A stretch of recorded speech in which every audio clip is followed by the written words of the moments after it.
Hey, a real quickie, and it's a foot demo. So if you like our video, give us a thumbs up. Always, subscribe and share, and we appreciate that, and that helps us reach more people.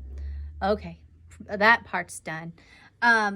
Today, I was working on some straps for some tote bags, and I wanted to have a nice line of stitches along the edge of my fabric. So I said, all right, there has to be a foot for that.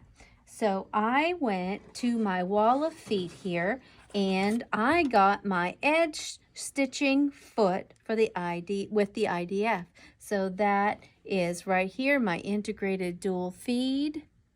And so I did a little stitch out and it's beautiful. But if you're asking me, that's not the edge.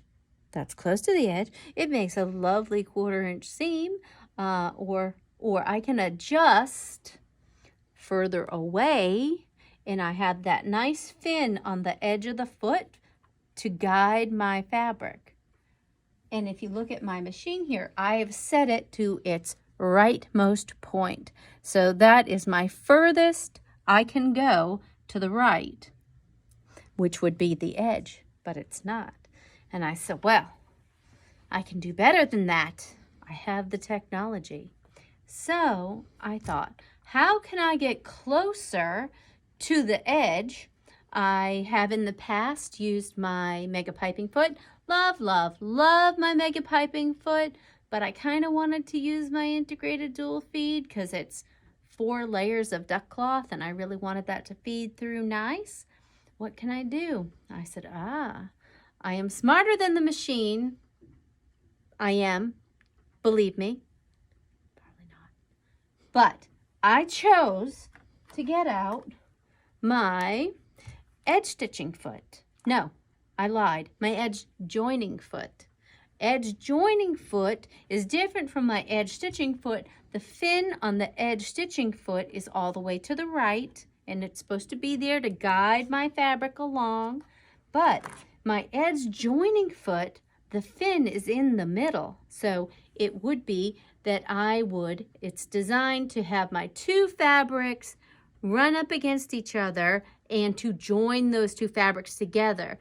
The edge joining foot will feed those 2 pieces of fabric along beautifully. They can't cross one over the other, feeds them on nice and even. If you guys have done those rugs that everybody did with the 2.5 inch strips, fabulous for that.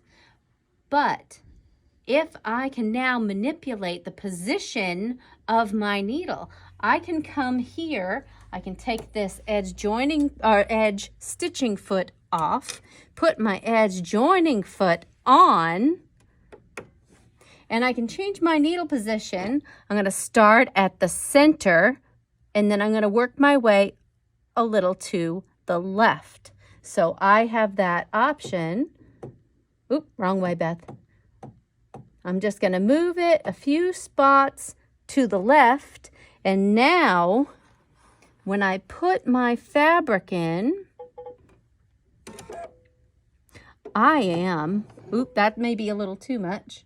Let's go a little more to the left, a few more spots. Look at that.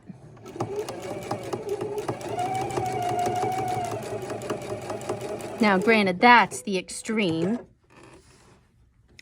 but very cool when you look at it. I can get as close as I want to the edge with this edge joining foot.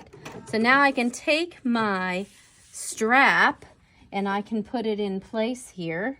I'm going to match up where I was before. I might even come a little more to the left because there's a lot of layers there. I want to make sure I leave myself enough room to get a good bite of my fabric. I don't want to run off the edge. But look at that.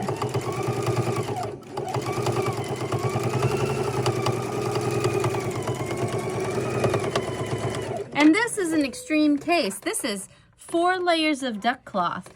But how cool is that? I get right along the edge. I have a fin to follow to keep me going straight, and I get to make it exactly what I want it to be. So I thought that was pretty clever, and I would share with you. And that's all I have to say about that. Keep stitching.